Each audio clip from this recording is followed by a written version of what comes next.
Okay, this is Jermaine Russell. I am going over the trades that I did this week, dealing with GBLX, VKTX, WTW, APPS, AVIR, PIRS, IMGN, and AVAX. There are quite a couple of stocks that I traded this week. I think it was probably about 8. Yeah, I traded 8 stocks, which is usually a little bit more than what I normally want to trade, but that's fine. That's okay. Essentially, I was trying to get this video on YouTube where I can just do it live, but apparently that wasn't working in my favor. And I can't say that I'm the most technologically savvy person, but I do like to share the information that I have available to the public. So what I want to do as my video diary has started to grown a little bit, and I'm feeling a little bit more comfortable talking about the trades that I am doing, and feeling comfortable about just sharing my experience overall. I would have to say that this is definitely something that is made. It's probably one of the best things. Investing is probably one of the best things that could happen for any individual, because you're just trying to grow. You're trying to grow. You're trying to make the things that you see in your life.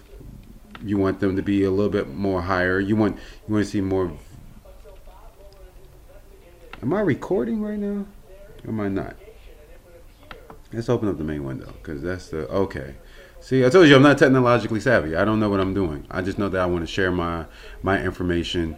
And if anybody watches, that's really good. But mainly, it's just a video diary for me. So whoever watches and have input that they want to share, I think that's always great. I always look for constructive, but of course, there are always going to be negative people that always have something negative to say. So whatever to you negative people, to those who want to grow as well and have something that they want to share with me to make themselves better, or to even make me better in the way that I present it, just feel free.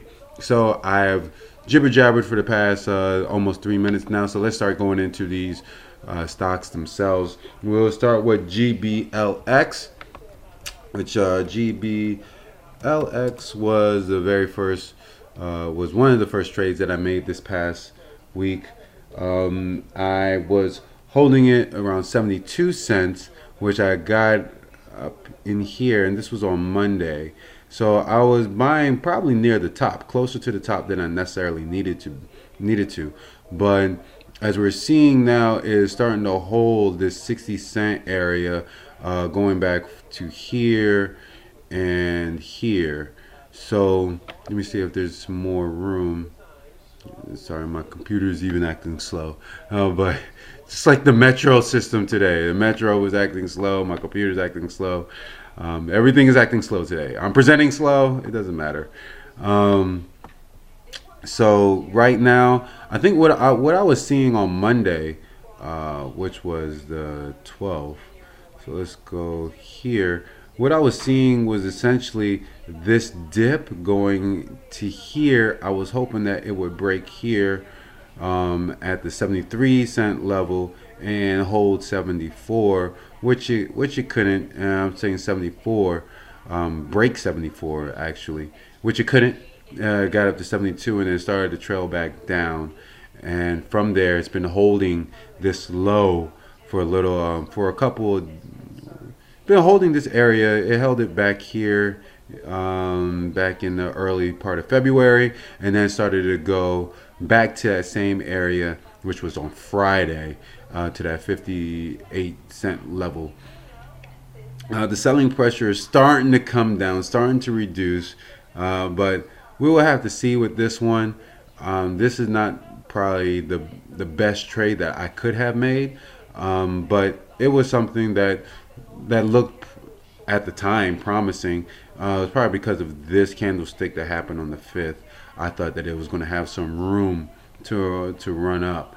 to be more buyers up here. And that's the one thing about these candlesticks. This is the day chart. I want to go back to the hour chart. But the one thing about these candlesticks that I tend to like is that you start to see the wick. The wick is that small little piece at the top or bottom part of the candlestick itself, like that little wick. That just gives you an idea that there were some buyers, and well, at least on this candlestick, that there were some buyers that were up here at the pinnacle, at the high point of the stock of that trade before it came back down. And then there were some low buyers at this part, but the body of the candlestick, it shows you where the collective of buyers are and sellers, right? Because it's not just, but this is on the hour chart, so it's not just buyers, but there are some sellers within there, but the strength of this candlestick shows buyers. And the same thing with this candlestick, that there were mainly sellers. There were mainly sellers in the body, and there was a couple of sellers, maybe some buyers here, but as you know, those buyers kind of trickled away and it just became a full-fledged on sellers, you start to see the body being presenting itself right here.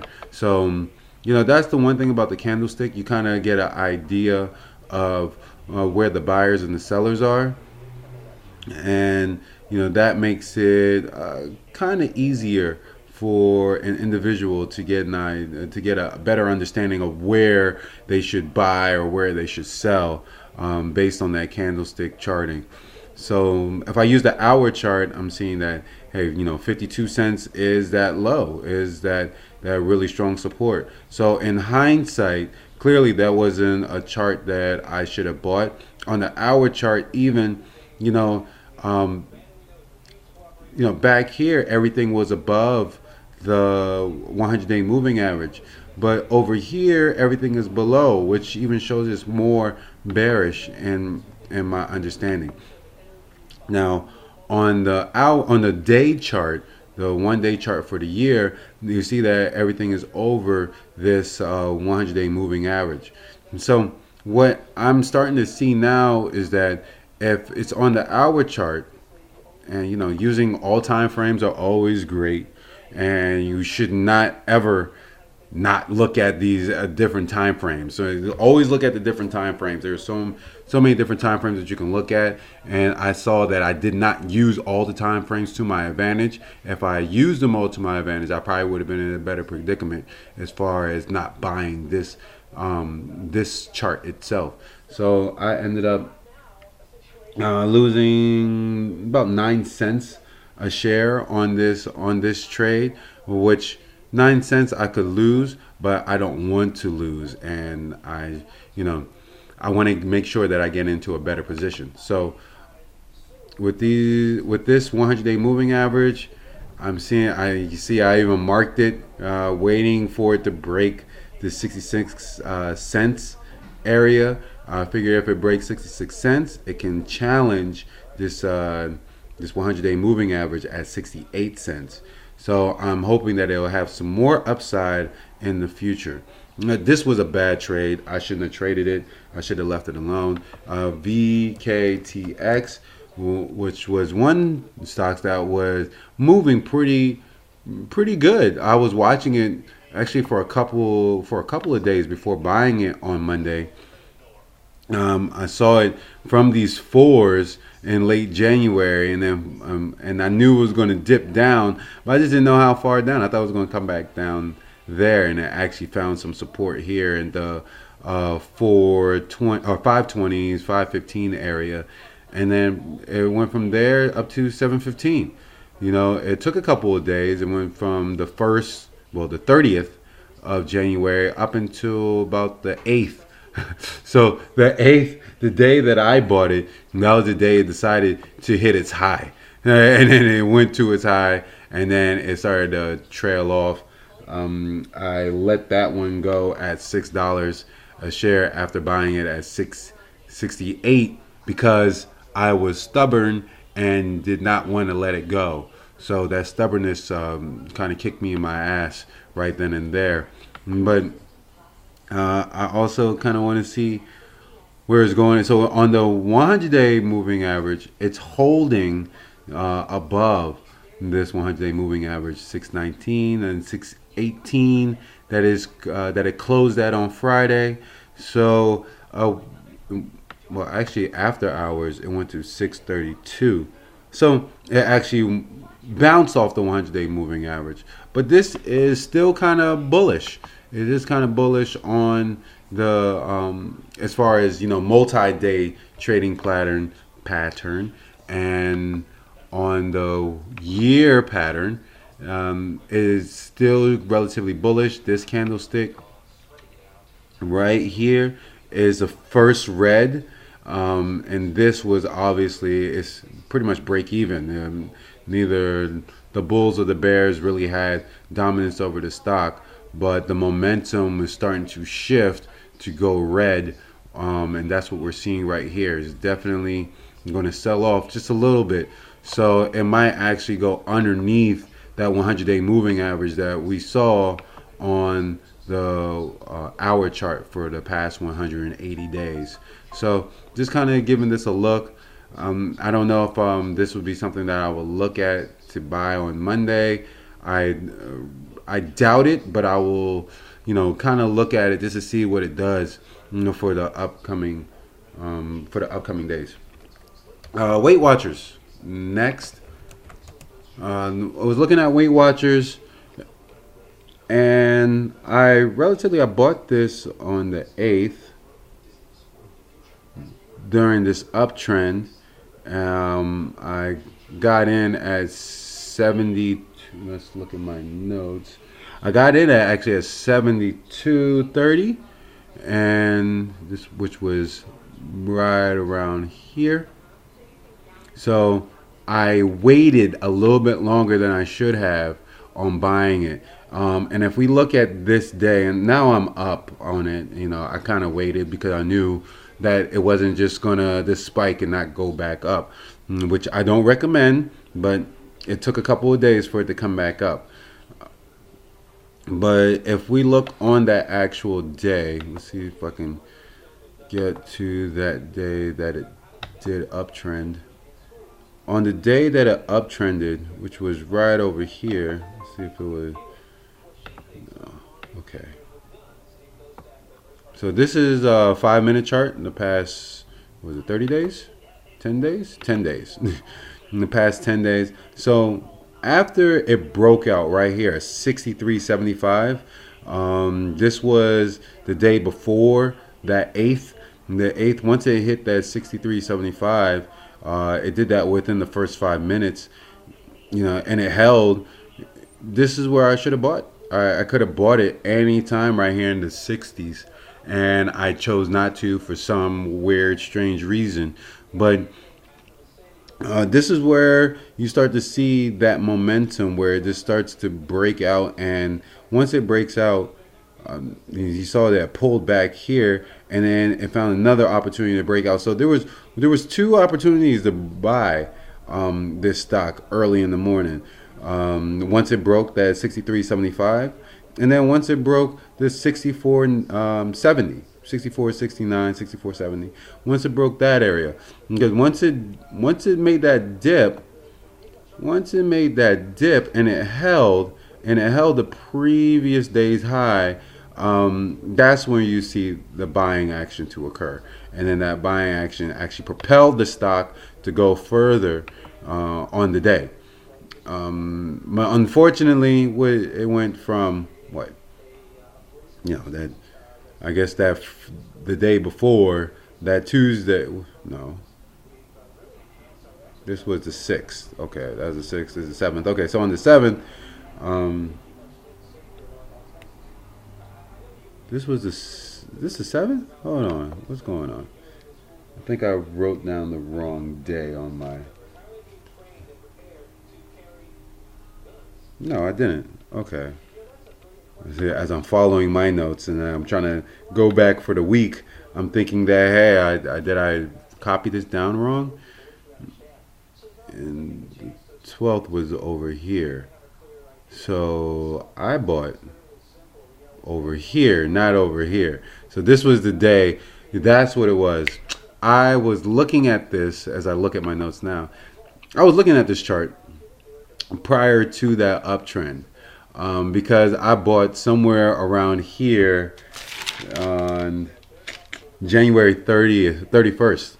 That's what it was. So January 31st, I bought around here thinking that this day was going to give this day, well, I bought thinking this day was going to end up giving this day, but obviously this day got that day, not this day. So I was absolutely upset that I missed that. And then two, I wanted to get in on it because I know it's coming close to earnings, and because it's coming close to earnings, Weight Watchers hasn't really, each earnings Weight Watchers has done really well. It has not had a bad earnings since Oprah last year took over and was investing a lot of her money into the company.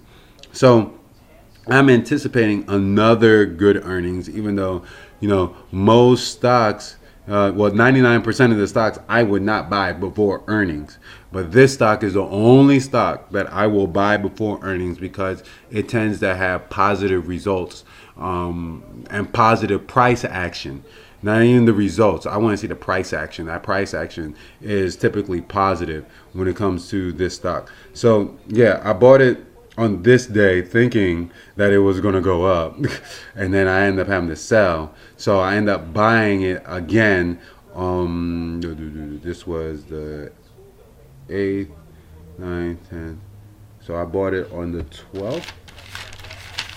I bought it on Monday. Yep, I bought it on Monday at 72 cents.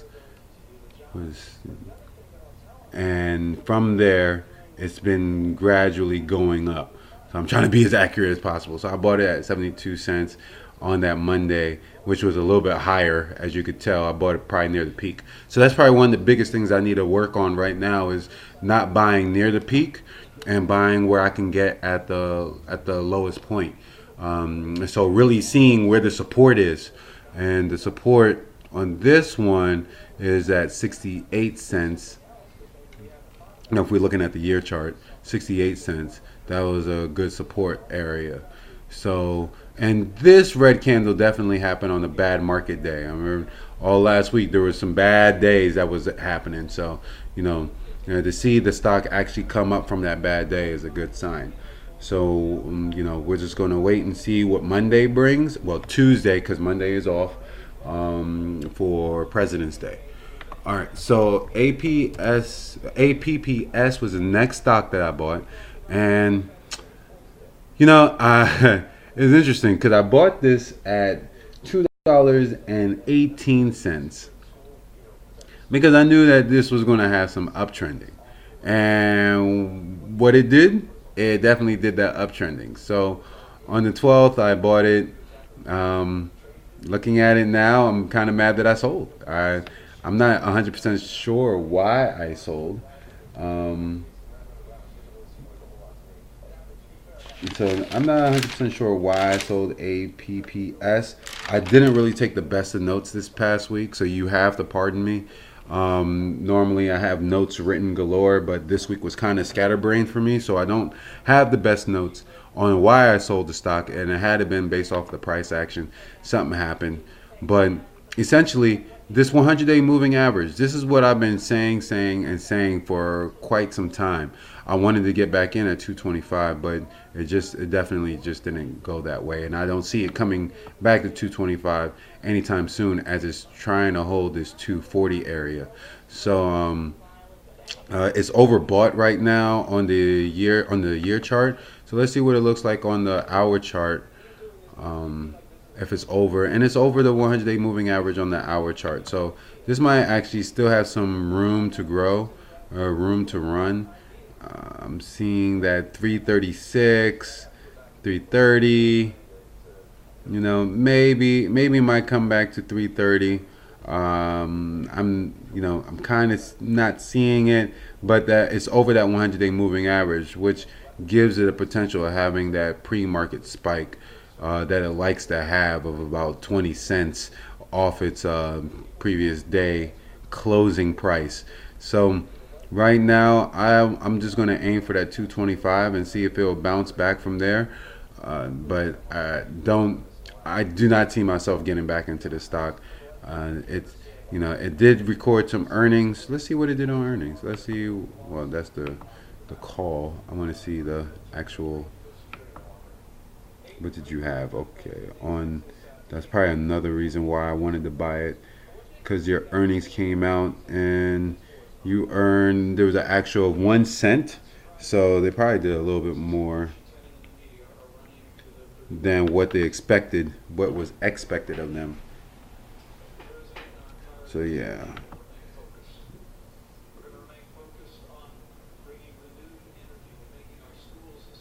So as this is taking its time to load, my computer's been acting pretty slow. So, after this week, it might be the last time I actually use this computer. My whole system has been, pretty slow as of late. Not 100% sure what's going on. So I might have to actually get a new computer. But APPS seems like it has. It seems like it has some potential to go up, but I don't really see it.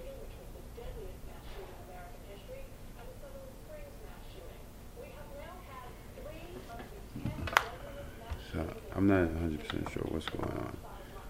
Let's see.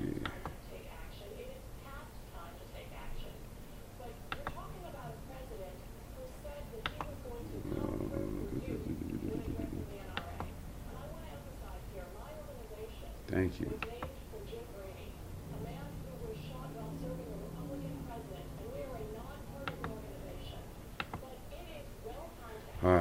See how slow it's running.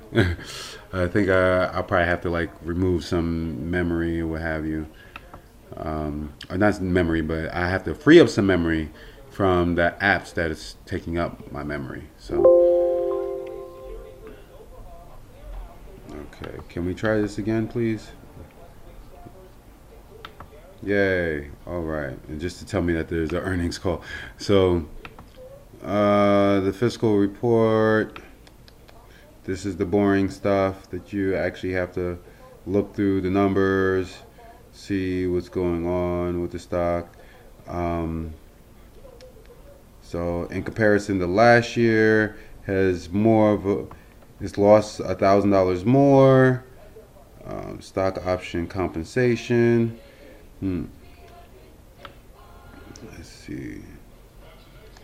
Change in fair value.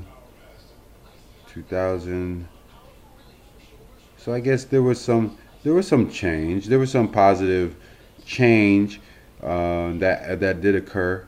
They were up 1 cent in comparison to being down 5 cents. Um, you know, that's a good start from 2017 to 2016, and in the quarter. So, like I said, I'm not really interested in this one, but I did want to go over it, and clearly, I see that there were some adjustments that need to be made in identifying where the support was, before buying it, and making sure that I'm not buying near the top. The next one, I had a couple of losers to this week, which I'm not particularly fond of, but hey, the losers come is just learning from them. So this one is over the 100-day moving average. I love my technicals, but I can see the momentum still starting to shift downward. So what we're going to do is go to the year chart. The year chart also has it over the 100-day moving average, what makes it good. But when I bought it, which is the day that we're looking at on the 12th, I bought it on this day. Let's zoom in.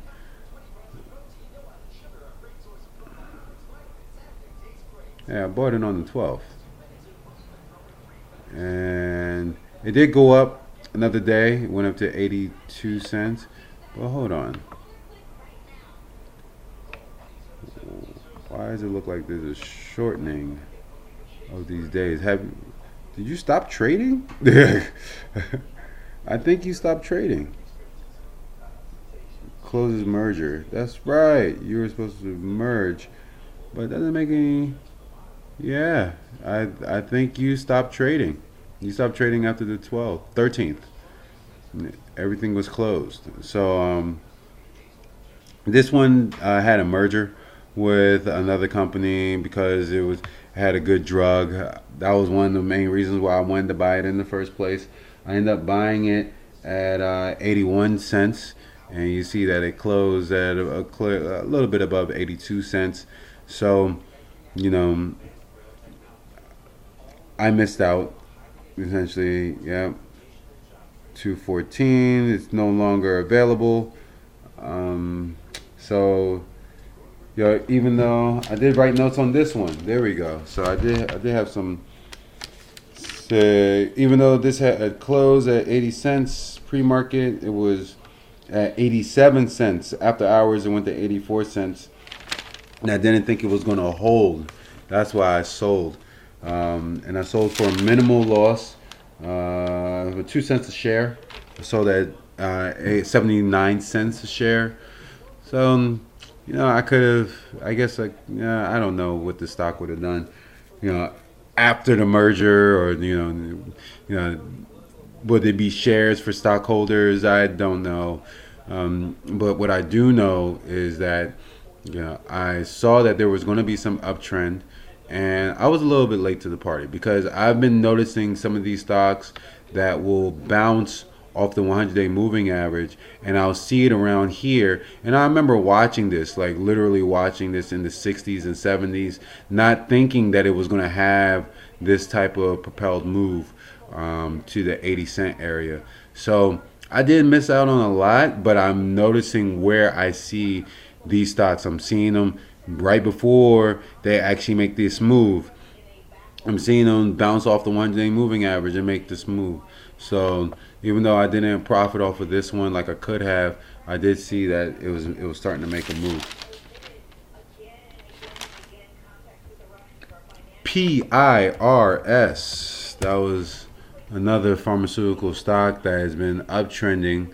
But of course with this one, what happens is that they do a public offering after hours, when on the day when I bought it this day. No, what day I bought you? I bought you on the 12th. I did buy you on the 12th, right? Yeah, I bought you on the 12th. So I did a lot more buying on the 12th than I thought. I think I probably closed out a lot more too on the 12th. But anyway, PIRS, I ended up buying at $9.48 on this day, and I bought it, right near the top. I should not have bought near the top. This is something that I'm having a little bit of difficulty on these past couple of days, but it went up the next day. Didn't think it was going to go up to 9.75, and I'm thinking, oh yeah, Eureka is going to go higher. I did see it. It's going to hit 10. It's at an all-time high. It has no overhead resistance. Because it has no overhead resistance, that's where you have the public offering. The public offering brought it down. I was able to recover some of my gains in the 930s, or really at 920, but overall I lost 20 cents a share on this stock, and it just continues to go a little bit. Well, actually, it's creating higher lows. So this is a low, this is a low, this is a low, this is a low. It is creating higher lows. That 837 looks like support, but it also looks like it's going to start drawing down on its momentum. I'm not really seeing it doing anything at this current moment other than maybe trading sideways. But you know, if there was some more buying potential here, or if they come out with some good news, at least it has some direction to go forward. But this was not the best trade that I could have. Well, no, it started off as a really good trade because I was seeing it like late January, early February. I was seeing these moves. And then I saw that, so oh, I'm glad I didn't get in. But this candlestick right here should have been a clear indication that this could happen again. And that's what happened. Even though it ended on a green candlestick, this happened on this day. This showed me a behavior that could happen in the future, which it did. This candlestick showed it. This candlestick showed it. There's the signs, but I did not pay attention to those signs because even though it might be uptrending or trading sideways in the green, you could still have that strong pullback. So back here, this was definitely the high. So 784, that was the previous high, right? And because it could not break that high, this is what happened. It kind of just traded sideways before it actually could break it. And then when it did break it came right back down. And then once it broke that, 833, broke it, then came right back down. So the signs was there. Broke it, went up some more. Broke 860, went up another $1.10 before coming down. So anticipating the same type of movement. So as it continues to go this way, I should be mindful that there could be a public offering. But this is something I would watch again just because, one, it's over the 100-day moving average on the year chart. And then on the hour chart, 100 days, 1 hour chart, it is still above the 100-day moving average. So it has some potential. I would like to see what it would do in the future. But as for now, I lost 20 cents a share on that one. So moving along to the next loser, IMGN. Like I said, this week was not the best week for me, but once again, I am seeing these stocks that are able to uptrend, that are bouncing. See, this is what kills me. This is what kills me. So on the 12th, on the 12th, I bought this. On the 12th. It broke this whole 920 area. Apparently back there it was 885. Here was 865. So 865 was definitely that big support. That 885 was another support area. Was resistance. I should say both of those prices that I just mentioned were resistance, and now they became support. And since they broke that, and it broke $9, and it even held 915, 916 area, it held that. Well, it broke it. It broke it on this day, that 12th. So that Monday, it broke it, came up to here. I was trying to buy it closer in the 980s. I hate buying, in that 9. This is tough. This was tough. I would actually have to say that this one was more tough than I let on. Let me look at the 5-minute chart. Let's zoom out a little bit. So on the 12th, this was the 12th, right? Yeah, this was the 12th. So on the 12th, right here, we see on Friday. That Friday, it collapsed before coming back up. I did see that. I think on my scanner, it did pick up that this was that this had some type of positive gain, even though it looked like it just kind of broke even here. But on that Monday, when it did uptrend, I saw it. I did see this uptrend, and this is a good uptrend right here from this Friday up until the closing day of Monday, and even on the opening day on Tuesday, or the pre-market day on Tuesday. It did collapse, which was not the best, but from there it's been just trading sideways, and then now it created a new high of 1161 on Friday. So I'm actually pretty upset that I sold this stock, but I would not have known that it was going to make that uptrend on Friday. Actually, I probably would have if I just been patient and stayed with it. But here we're starting to see that 1060 is that high or that support that it should be. 1060, holding that 1060 right around here, right around here, right around here. You know, I'm using this straight line just to kind of gauge where the support would be. So this is a good support. This is a good support. Even 1030 looks like a stronger support. 1030 area. Can I see it getting to 1187? That is very possible.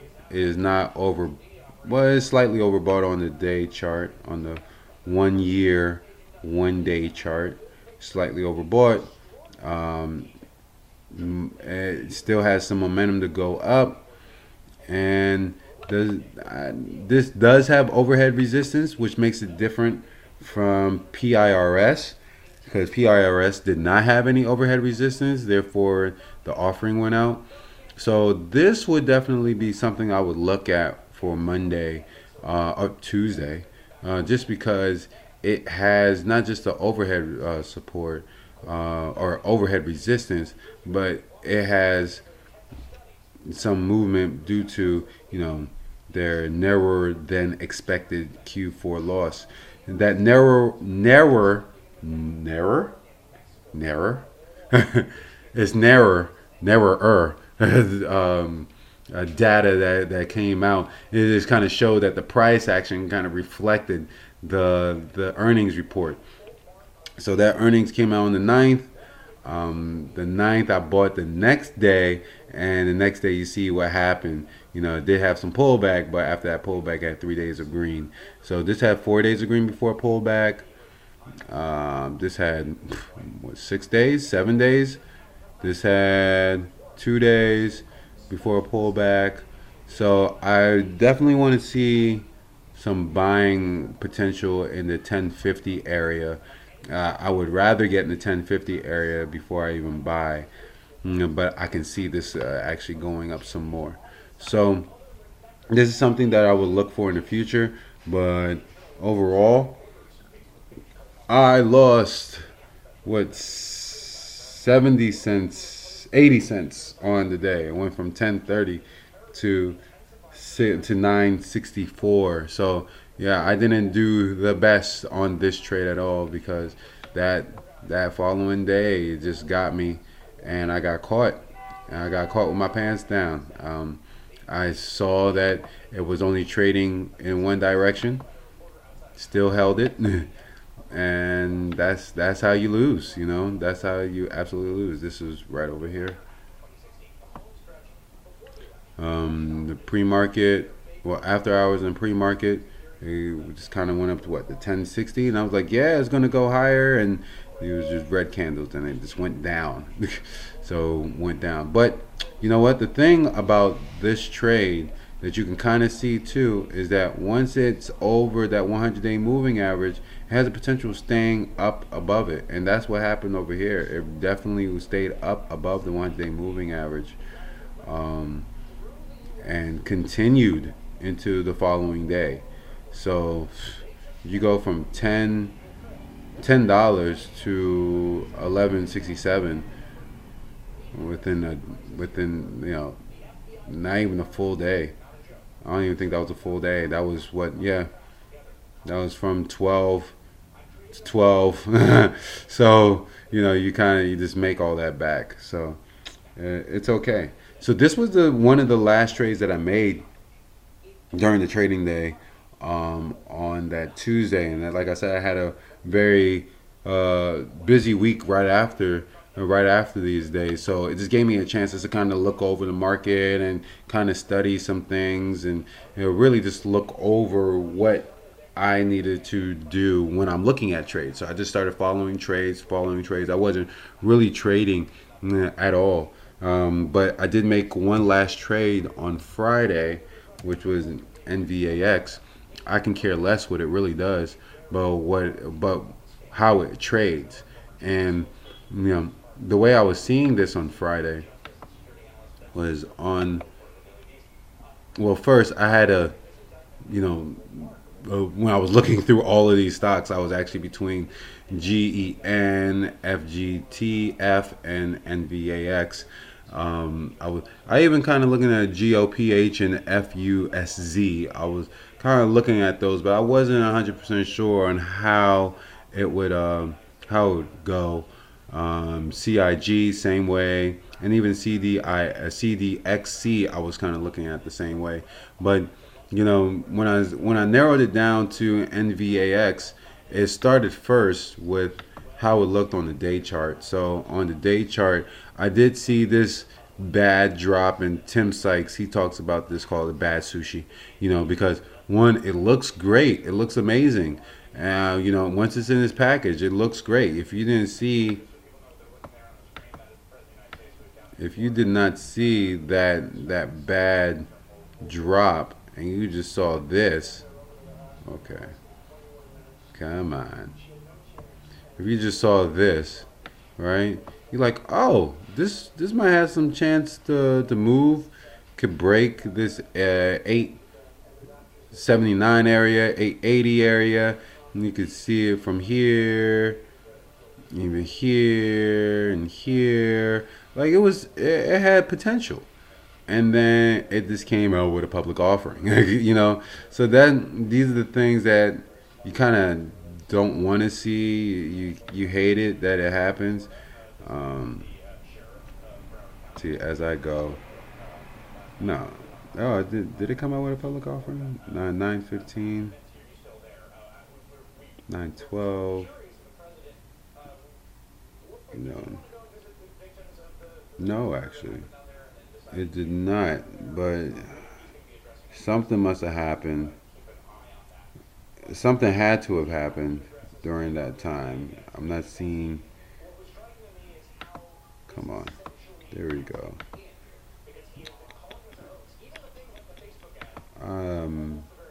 Normally there would be something that would say, what happened on that day. This was 2017.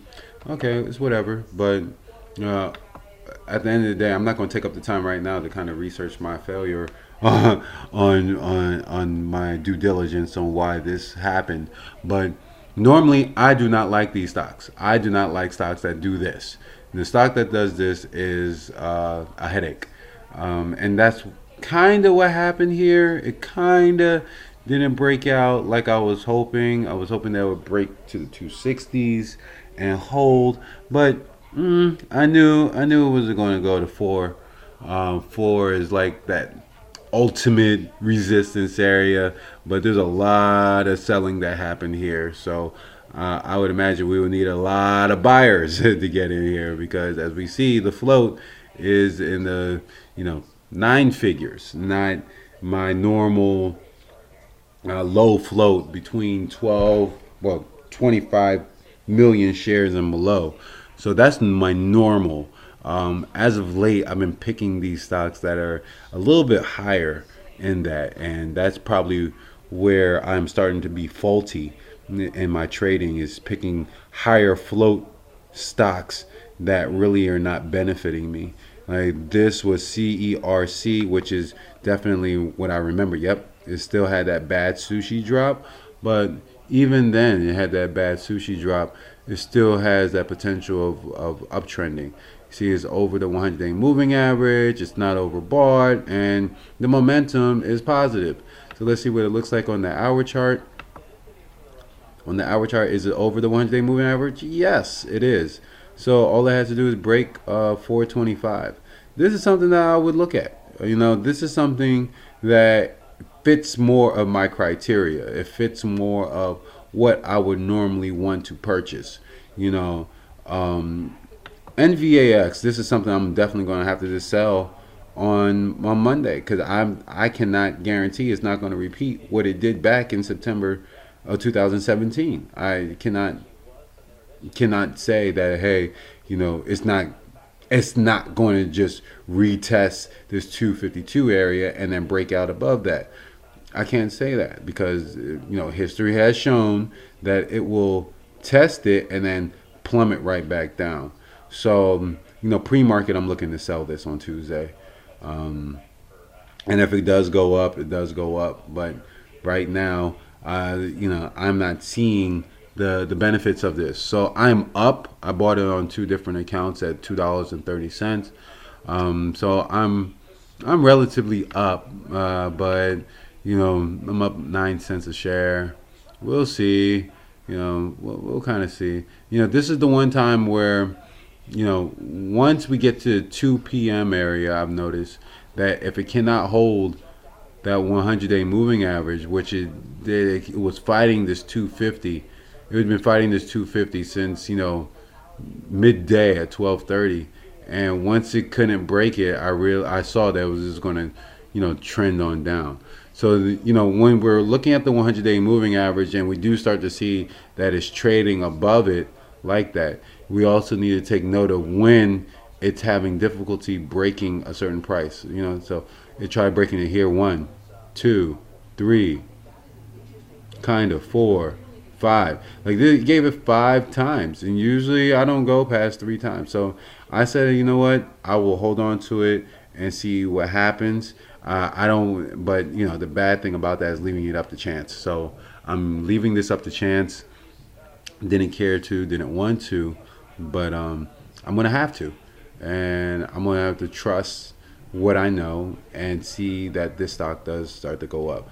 But like I said, CERC definitely is one that has that bad sushi example, and it just continued to trend on upwards. How much did you trade? See, yeah, 375,000 definitely was not gonna, spark my interest either. It wasn't trading as much as it could have, but it's still trading, it's still moving. So, like I said, I think I was mentioning it earlier. I'm not sure if the stock was recording or not, but WTW, which was which is one of my favorite stocks as of last year, because this is what it's been doing. It's just been since Oprah, bought some. It became a principal owner in the stock. It's just been moving, and they even raised this guidance to $86 a share. And right now it's at 74. I think I'm going to just keep my shares in it as it continues to uptrend. The only thing I can pray and hope that it actually breaks this 76 area that it was at before. It has a lot of buying potential, so we'll see. Maybe it should break it. Maybe it will break it and go higher. So that's the only thing I can hope for on this one. This was the last stock that I bought at $72. And I really don't want to sell until it gets to 80. I really don't want to sell it at all. To be quite honest, I don't want to sell this at all. I'd rather watch this continue to go. So, this will always be one of my all-time favorites, just like Roku. Roku is another one of my all-time favorites. They continue to do well. Even when they come down, they will bounce back. And I just want to continue to see this one grow. So, that's pretty much it for today. Thank you if you did listen to any of this. This is definitely my journal, my video diary of what's going on from the trading week. And I anticipate to have a better trading week next week as I'm continue to go over the bad trades that I had. I'm glad I didn't overtrade, because I could have definitely did that and lose out more on my trades. But it's interesting because last week before I go, and I know I'm on the right path, FUZS, FUSZ. What is it? FUSZ, right? Where are you? There you are. So FUSZ, I traded this when it was at 27 cents. And it fell down. This was on February 5th. February 5th, I bought it. I bought it February 5th, saw it come back down, sold it. Right, February 5th, bought it at 27. See, I'm buying near the top. It broke out here. Thinking that it was going to break out some more. I was thinking it was going to do more of this move. It didn't. It didn't do this move. That's what I was anticipating. That's why I bought. That's why I bought here. I was like, oh, I'll buy the breakout. Bought the breakout. Got to here. Got the 32 cents. I could have sold there, but it collapsed, of course, because hey, that's what tends to happen to me. It got to 20 cents, but when it got to 20 cents, it held the 20 cents. So the 20 cents here, and 20 cents over here, right? It definitely is staying over this 100-day moving average, and then from there, it just kind of ripped. It went 40 more cents.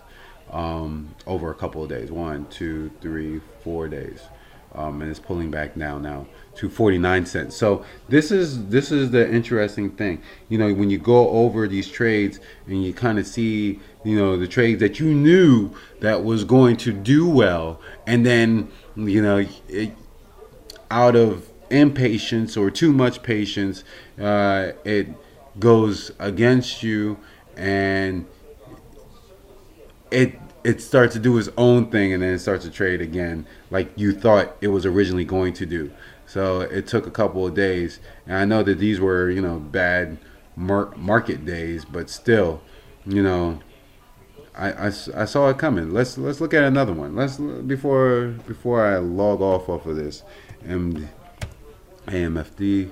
Okay, so this one I bought also last week at $2.30. It's at $2.20.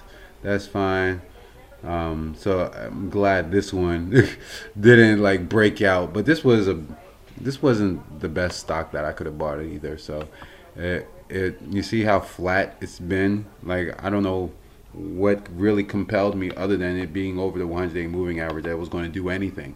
It has, look at this. It's flat. This shit is flat. It's just been flat since 2015. Like, but something was like, hey, you should buy that.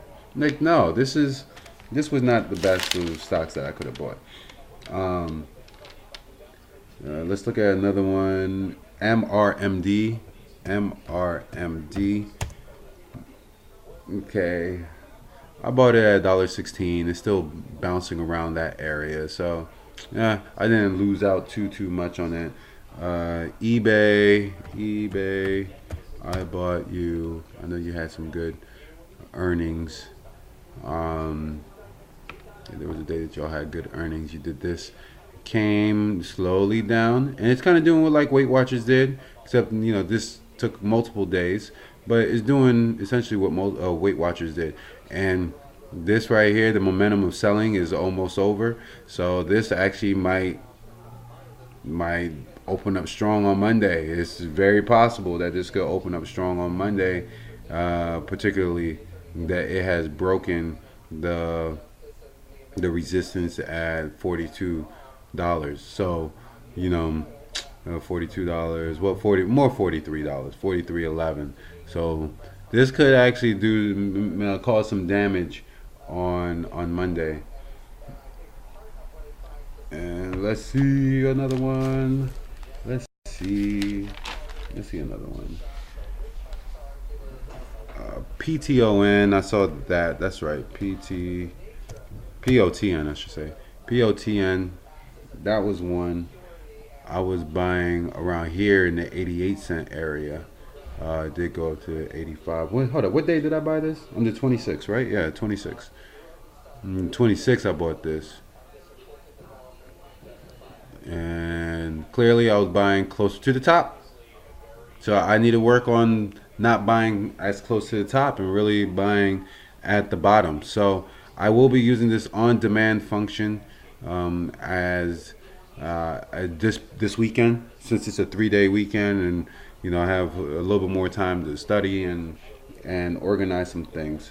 So I will be I will be looking at how I'm buying at the tops and what's causing me to buy at the tops more. I think it's just more of me being too patient as opposed to reacting. SGDH, it's still above the 100-day moving average, but yeah, this is not one that's like probably in my category. So, USAU. I think this was a gold stock. Tend to like some of these gold stocks, especially now. But yeah, it's starting to. Yeah, it might have a peak here or there, but it's flattening out. It is definitely flattening out right now.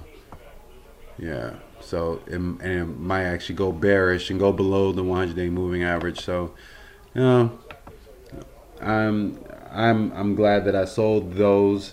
I bought USAU. Really got it for like a 1 cent winner, like really a scratch. So I bought it at 72 cents, sold it at 73 cents. So there's a couple of things I want to work on for the upcoming trading week. One is making sure that I'm not buying near the top. All right, gotta make sure that I do that. Two, if I didn't study the night before, I do not trade, and that's what happened with this trading week. I did not study the night before on Wednesday, Thursday. Well, mainly Tuesday, Wednesday, Thursday. Well, a little bit on Thursday I did, and that's how I ended up finding NVAX and GEN, NGTF. That's how I end up finding these stocks, because I did study that Thursday night going into Friday, but I only traded once. And I used that NVAX as one of my trades. Let's see, GEN could have been a better one, right? GEN. Let's look at that again. So GEN, which is what I was. Well, this is the one that I wanted at 120. I wanted this badly, and I was trying to get in, but there was something going on with my trading platform, and I wasn't quite understanding why it looked like my trade wasn't going in or not. It just wasn't notifying me that my trade was executed. So I just had to deal with it, and I dealt with it. That I did, and and I saw that it was just going to continue to go up. So GEN is definitely one that I will keep an eye on for the next couple of days. I see it's already overbought, so I don't know how much longer I'm going to look at it. But I do know that when a stock gets over this 100-day moving average on the day, it tends to go a little bit higher. Let's see what it looks like on the hour. On the hour, same thing. And this is all of what? This is all pre-part. No, this is not all pre-market moves, but this was all. It started in the pre-market and continued. So I was starting to see some of this movement going on. So I originally wanted this one, didn't go. My trade wasn't going through at $1.20, so I ended up leaving it alone, going to NVAX. And like I said, this is it's a nine digits. That's a lot going on. That's a lot. So as far as available shares for their float is concerned, that's a lot. So that's another thing I'm gonna refine. Well, the float. So not just the buying at the tops, not just not trading before the not studying the night before and trading the day of, but also cutting down on the float. Got to cut down on the float, making sure that it still fits in my criteria of 27 or 25,000 and below, because that's where the movers are and could get better movement. This one, GOPH, that was another one I was looking at, but it wasn't trading. As the volume wasn't as thick as I wanted it to be, so that's why I left it alone. FUSZ, because I burned myself the last time. Well, I earned once and then I lost once, and it wasn't really a big burn, but I just wasn't too sure if I wanted to get back in on this stock, but it's doing. And look at it. I'm liking the way that it's moving. It has some uptrend, down, up, down. Once it starts leveling off at a certain price, that's when it starts to spike. Levels off and then starts to spike, right? So it comes down, levels off, it's starting to spike again. So we'll see what this does, particularly on Tuesday, because I'm extremely curious on how much leveling off did occur, and will it have enough momentum for it to come back up. So I just need to buy at the bottom, not near the peak. So now officially that is it. I think I did my hour and a half of talking, and I think that this is definitely a good ending point. Hour, just a full, okay, hour. So this is a good ending point. Um, just looking at these small little indicators to help tighten up my trades will help me to become a better and much more profitable trader.